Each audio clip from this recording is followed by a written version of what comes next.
Hi, welcome to Loops by Lucia. My name is Lucia, and here I talk about all things knitting, crochet, and any other crafty related thing I happen to be into at the moment. Today I've got knitting podcast number 3 for you. I've got several projects I've been working on for a while, several new cast-ons, and quite a few new yarn acquisitions to talk about as well. So grab whatever project you have on your needles right now, and let's talk about some knitting.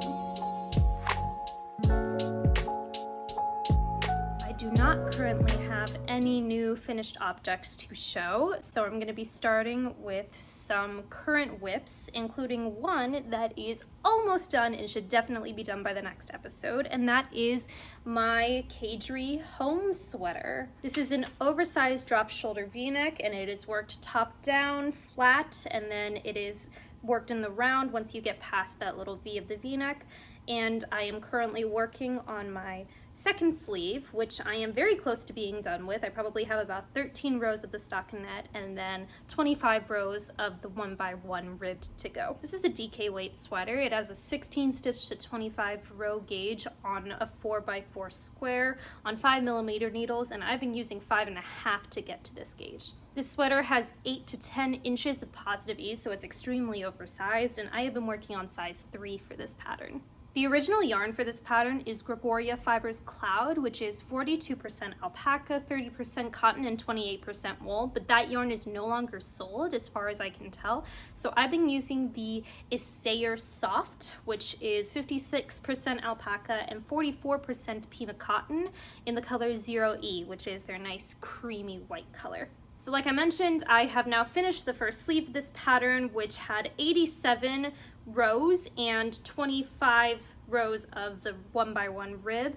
This is a little bit larger than was initially called for in the pattern, and that was my mistake. I read 14 inches for the length of the stockinette of the sleeve, when in reality for my size was actually 13.5. So I ended up with a few rows extra, but when I have tried it on, that has not been an issue. So my hope is that when I block it, it won't end up stretching out crazy far. I'll just try to make sure that it settles itself into the current size that it is. The gauge for the rib of this sweater is actually a little bit different than the original gauge, at least for my knitting. So as you can see, the rib gauge is quite open, quite spread apart compared to that nice tight stockinette gauge. So what I expected was that I would be closer to 30 rows of the rib for the end of the sleeve in order to get to the length we were looking for, but it ended up being 25 to get to that size. So the rib was a few less rows than I initially expected.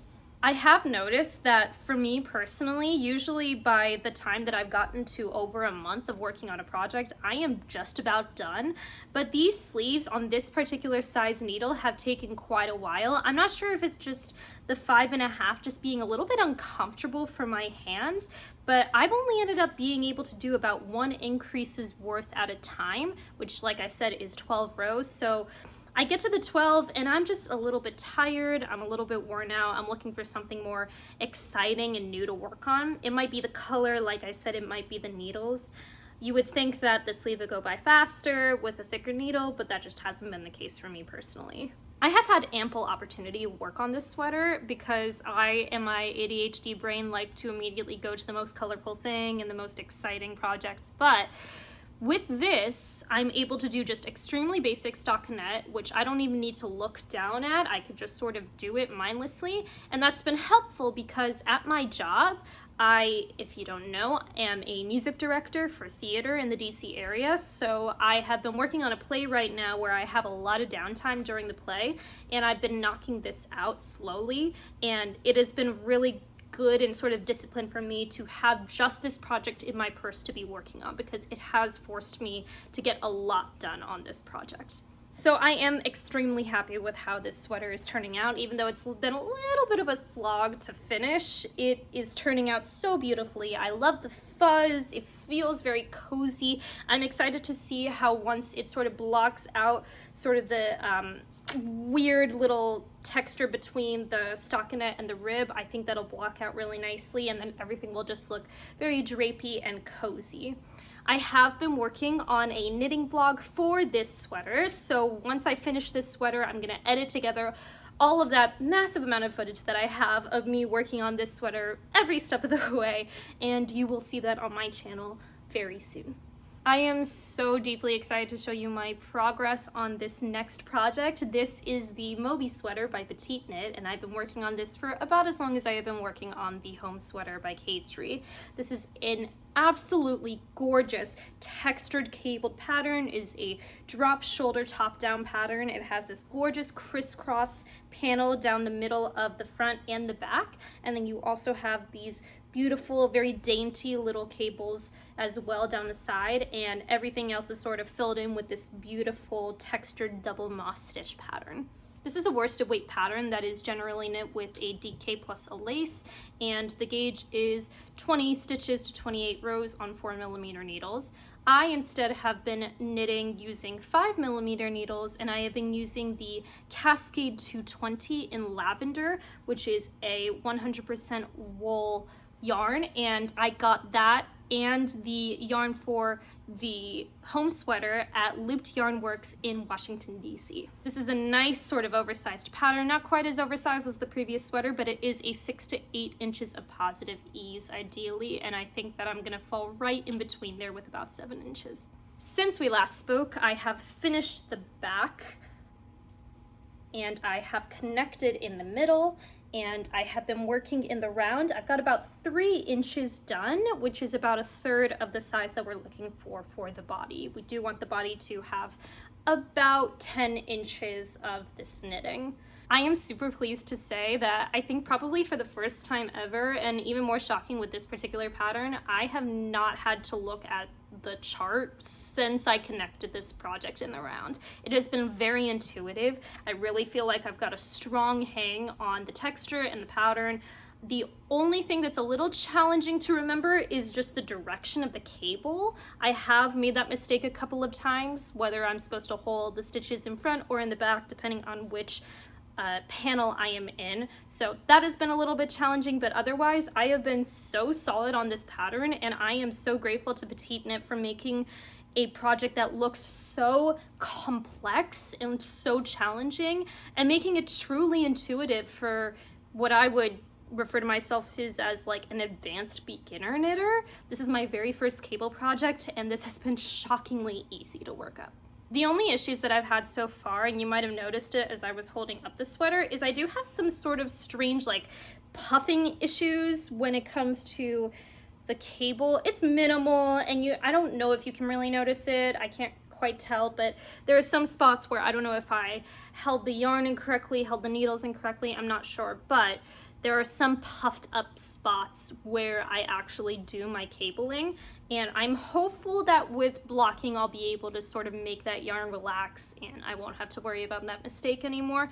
But thankfully I have only actually ended up with those issues in the back of the sweater, so at least it won't be in the front where everyone can see. The sweater is currently taking about 15 to 20 minutes to get through each row, so my expectation is that I have about 10 more hours or so to work on the body if I stay focused. Something that can be really challenging for me is actually keeping that focus. I like to have a TV show on or something in the background, but sometimes I just get sucked into my Gilmore Girls or to my Whose Line Is It Anyway or Veep, and I just sort of stay like really fixated on it and then forget that I'm supposed to be knitting. So I'm gonna try when I am working on this project to stay really focused and hopefully have the body done very, very soon. So those are my current whips. I do still have the Adriata. I do still have that stupid cardigan that I've been making for my boyfriend that I haven't touched since the last podcast. So if you are interested in those projects, you can go to my most recent knitting podcast previously and take a look at where my current progress is for those projects. So now we're going to talk about some new cast-ons.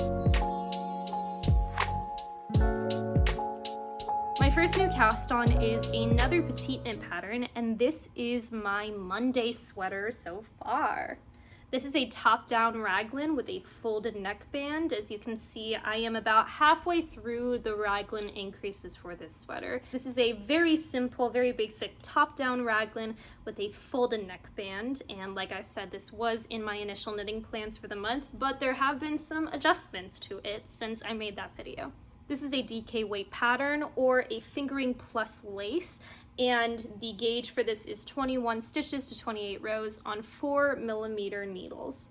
This is similarly oversized to the Moby Sweater, where it has 6 to 8 inches of positive ease, and I am making size 3, so again I should hit right in the middle of that. Like I said in that initial knitting patterns video, I do not like to hold yarn double if I can't help it. I find that not only is it significantly more expensive, but I find it annoying to have to bring in new balls of yarn at different times for both yarns that I'm holding, and I find it more confusing and annoying than I find it actually helpful. I only have one finished project that I have held yarn double for, and while I do think that it turned out beautifully, it didn't turn out so much more beautifully than it would have if I had just held yarn by itself, so I don't plan to be holding yarn double anytime soon. But this pattern is initially a fingering plus a lace held together, which was the Santa's Garn Sundae plus mohair. And I instead was planning to use the Essayer Eco Baby, which is a 68% alpaca, 32% Pima cotton, in the color 2S, which is a light gray heathered yarn. But instead, I am using this absolutely gorgeous fall Malabrigo Rios in the color Marta. This is a stunning 100% merino wool, and I get 210 yards per skein. I have this as new yarn that I have purchased from my absolute favorite store, Second Story Knits in Bethesda, Maryland. I am so in love with this pumpkin-y fall color. I've been looking for something like this for several weeks because I just had this itch to work with a beautiful, rich, pumpkin-y autumn leaf kind of color and have something of that color to be wearing during this fall. And I didn't have anything that stood out to me already in my stash. Usually if I'm going to buy a red, it'll be more on the pink side than it will be the orange. But I had been specifically looking at the Malabrigo Vulcan, so I went to Second Story Knits looking for that color, and what we found instead was this beautiful Marta, which, like I said, if you look closely, has such a beautiful variety of red, orange, brown, black. There's even like little hidden moments of like blue and green in there.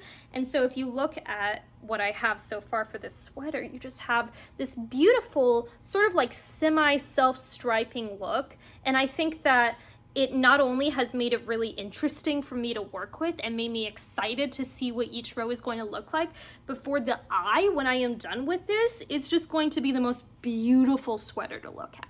I did pick this pattern because it was an extremely basic raglan, and that was what I was looking for. I wanted something that was very uncomplicated, that would just let the beauty of this yarn shine. And I haven't actually worked on a raglan in several months, so I was looking for something along those lines anyway, and I'm so glad that I found this pattern because, oh my goodness, it has been so easy to work on and so relaxing, and just, again, I'm so obsessed with working with Malabrigo because every stitch, every row is completely different, and you are never bored working on this. Right now I am about halfway through the raglan increases, so once I get done with that, I will split for the sleeves and the body, and then I will continue to work my body in the round. So we will see how far I am on the next podcast. So the next project I want to talk about, I want to actually give a little bit of a trigger warning. So if you don't like any sort of creepy crawly situation, if you're not a fan of spiders or bugs, you might want to skip about 5 minutes into the end of this video where I will be talking about some of my new yarn that I have purchased. But right now I'm going to be talking about an unbelievable piece that I have been working on, and I'm going to show you what I have so far because I don't think anyone will possibly be able to tell what I am making from the look of this. So this is all I have so far. This is a crochet piece. This is 13 rows of increased magic loop. It's very simple. And what this is, I'm gonna try to explain this if you're not a horror movie fan. This is the beginnings of a face hugger from the movie Alien, or most recently the movie Alien Romulus. My boyfriend has been absolutely obsessed with the Alien movies forever, and when we started dating, the very first thing that he said to me when I asked him if he ever wanted me to make him anything was that he wanted me to make him a face hugger to wear. So to explain what the face hugger from Alien is, it is a lobster slash crab looking creature where it has a body, it has 2 air sacs, then it has a long tail, very much like a lobster tail with sort of segments along it, and then it has 6 limbs that are sort of its legs, and they do sort of wrap themselves around your head. So my boyfriend had been wanting this as a mask for as long as I've known him. And now that we went and saw the movie Romulus and we both really enjoyed it, I thought, you know what, it's time for me to finally tackle this. Now this pattern is the Face Hugger Mask by Kamaharit. I believe I am saying that correctly. Now this pattern doesn't have any yarn weight or gauge info, so you can really use whatever size yarn, whatever size, anything that you would like to use. But it does recommend that you use a G-size hook for the body, which is 4.25 millimeters, and an F-size hook for the legs and tail, which is 3.75 millimeters. It also required me to buy stuffing to stuff every aspect of the project. So the legs are going to need stuffing, the body's going to need stuffing, everything is going to need stuffing to some degree. So I have bought stuffing as well. The yarn that I'm using for this project is Queensland Collection Falkland Worsted. This is a 100% merino wool worsted weight yarn, and I believe there are 218 yards for a 100 gram hank. And this is in the color Golden Rod, which is this beautiful hay bale rich brown color.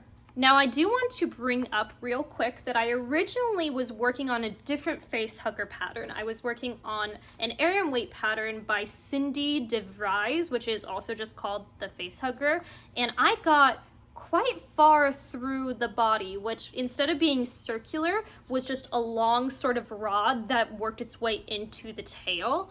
But I found that I had gotten like a third of the way through the body and it was already this large. It was going to be absolutely massive. So I ended up scratching that, I frogged the yarn, and I went back and I started working on this Kamaharit pattern instead, which is bound to use a lot less time and a lot less yarn. I'm actually quite enjoying working on this, to be completely frank, and I'm excited to see how this turns out. This is my very first amigurumi pattern, and I've been a little intimidated of it because of the amount of sewing and the amount of extra techniques that you sort of have to know to sew on eyes and details and pieces on top of each other. And I think with this project, it will force me to learn those techniques, like with the Moby Sweater and cabling, like with any number of patterns and the things that I have had to learn.